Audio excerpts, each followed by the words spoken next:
Hello everyone, नमस्ते सबैजनालाई and स्वागत छ तपाईहरुलाई मेरो युट्युब च्यानलमा।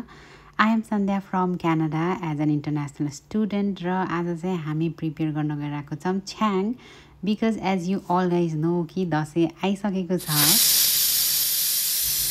यसपालिको दसैँमा चाहिँ छ्याङ बनाउने प्लान चलिरहेको थियो हाम्रो एन्ड आज चाहिँ हामी त्यसकै तयारी गरिरहेको छौँ।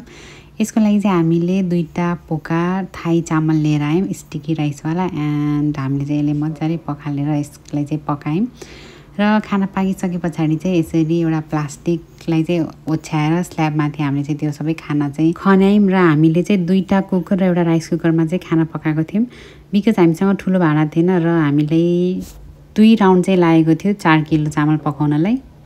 मैले चाहिँ अहिलेसम्म छ्याङ चाहेको छैन एन्ड यसले कसरी बनाउँछ भन्ने कुरा पनि थाहा छैन। So I am super excited यो चाहिँ कसरी बन्छ भनेर र म यो भिडियो बनाउँदाखेरि एकदम धेरै क्वेसनहरू पनि सोधिरहेको थिएँ बहिनीले, जुन कुरा चाहिँ अलिक फाल्तु जस्तो लागेर मैले चाहिँ यसमा राखिनँ। अलमोस्ट हाम्रो 2 राउन्डको खाना पाकिसके पछाडि चाहिँ हामीले यो खानालाई चिसो पार्नलाई छोडिदियौँ र यसले चाहिँ चिसो पार्नलाई हामीले फ्यान पनि लिएर आएको थियौँ। यो भातलाई चाहिँ चिसो पार्न हामीले चाहिँ तलबाट माथि माथिबाट तल गरेर चाहिँ चाँडो चाँडो हामीले चिसो पार्यौँ र त्यस पछाडि चाहिँ यो एउटा मर्चा भन्ने चाहिँ राख्नुपर्ने रहेछ। यसको नाम चाहिँ मलाई एक्ज्याक्टली थाहा भएन but a kind of like east जस्तो हुन्छ यो, अनि यसलाई चाहिँ राख्ने र यसलाई राखिसके पछाडि पनि मजाले चलाउने।